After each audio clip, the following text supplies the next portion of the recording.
नमस्कार दोस्तों। भारत सरकार की तरफ से कई बड़े बदलाव, नए नियम हाल ही में जमीन जायदाद, मकान, प्लॉट, दुकान और सभी तरह की संपत्ति पर पूरे भारत में लागू कर दिए गए हैं, जिसमें प्रॉपर्टी बंटवारे को लेकर साथ ही प्रॉपर्टी पर अवैध कब्जे को लेकर नए नियम जारी किए गए हैं। इन नए नियमों के तहत बेटियों को संपत्ति में एक हिस्सा देना अनिवार्य होगा और एक कंडीशन में बेटियों का हिस्सा माँ बाप की संपत्ति से खत्म कर दिया गया है। साथ ही भाइयों के बीच या फिर भाई बहनों के बीच संपत्ति बंटवारे को लेकर भी एक ऐतिहासिक फैसला सरकार ने लिया है, जिसमें कि भाइयों के बीच जो संपत्ति को लेकर लड़ाइयां चलती थीं, तो अब से उनका निवारण भी सरकार ही करेगी। इसी के साथ एक कंडीशन में बेटों का अधिकार मां बाप की संपत्ति से खत्म कर दिया गया है। और भी कई बड़े फैसले भारत सरकार और माननीय सुप्रीम कोर्ट की तरफ से लिए गए हैं। इसमें मां बाप को भी एक बड़ी राहत देने का काम सरकार ने किया है, जिसमें कि अब माँ बाप चाहें तो अपने बच्चों से जब चाहें अपनी दी गई संपत्ति वापस ले सकते हैं। तो इसके अलावा भी कई बड़े नियम हैं जो कि आजकल हर किसी को पता होना चाहिए। अगर आपके पास किसी भी तरह की संपत्ति, जमीन, मकान, प्लॉट, दुकान या कोई भी अन्य संपत्ति है और दोस्तों चैनल पर आए हैं तो चैनल को सब्सक्राइब कर लीजिए और वीडियो को भी अभी से लाइक कर दीजिए, ताकि आगे भी आपको ऐसी ही काम की जानकारी मिलती रहे। और साथियों, इन सभी नियमों को जानने के बाद हमें कमेंट्स में जरूर बताएं कि क्या ये सभी फैसले सही हैं कि नहीं। तो चलिए जानते हैं विस्तार से। तो चलिए सबसे पहला नियम देखिए, लोगों द्वारा किए गए संपत्ति अवैध कब्जे को लेकर आया है, जो अभी हाल ही में मार्च में इस नए कानून पर मोहर माननीय राष्ट्रपति जी ने लगाई थी। तो यहां देखिए, ये जो है एबीपी न्यूज की खबर है। तो देखिए यहां क्या बताया गया है, अवैध कब्जे पर सख्त कानून। अब देखिए क्या नया कानून अवैध कब्जे को लेकर आया है। राष्ट्रपति द्रौपदी मुर्मू ने एक अहम कानून को मंजूरी दे दी है, जिससे अब अवैध कब्जा करने वालों पर कड़ी कार्रवाई होगी। तो इसके तहत देखिए क्या होगा। नए प्रावधान के तहत यदि कोई व्यक्ति गैर कानूनी तरीके से जमीन या संपत्ति पर कब्जा करता है और दोषी पाया जाता है, यानी आपने 12 सालों के अंदर अंदर ही केस कर दिया और कब्जाधारी दोषी पाया जाता है, तो उसे 10 साल तक की सजा और 1 लाख रुपए का जुर्माना देना होगा। लेकिन पहले इसमें किसी भी प्रकार की सजा नहीं दी जाती थी, कानून में इसका कोई प्रावधान नहीं था, लेकिन अब इसमें यह हाल ही जोड़ दिया गया है, जैसा कि आप यहां देख सकते हैं। अब साथियों, जो अगला नियम सरकार की तरफ से लागू किया जाएगा वह भाइयों के बीच या फिर भाई बहनों के बीच संपत्ति के बंटवारे को लेकर है। अब देखिए, इसमें पहले क्या होता था।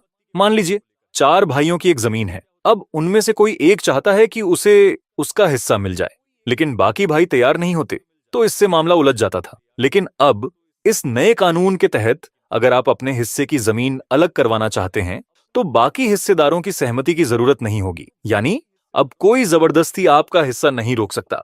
तो अब यहां देखिए, आपसी सहमति से बंटवारा नहीं वाले जमीनों का ऐसे होगा बंटवारा, यानी अगर कोई भाई या बहन जमीन बंटवारा करने को राजी नहीं है तो उस कंडीशन में कैसे बंटवारा किया जाएगा। यहां देखिए, नए कानून के अनुसार पति पत्नी को छोड़कर सभी संयुक्त भू मालिक, चाहे वे खून के रिश्ते में ही क्यों ना हो, और साथियों यह नया नियम पति पत्नी को छोड़कर हर किसी पर लागू होगा। ठीक है, तो आगे देखिए, चाहे वे खून के रिश्ते में ही क्यों ना हो, उन्हें संबंधित सहायक कलेक्टर एवं तहसीलदार के नोटिस जारी करने की तिथि से 6 माह के भीतर बंटवारे का राजीनामा पेश करना होगा।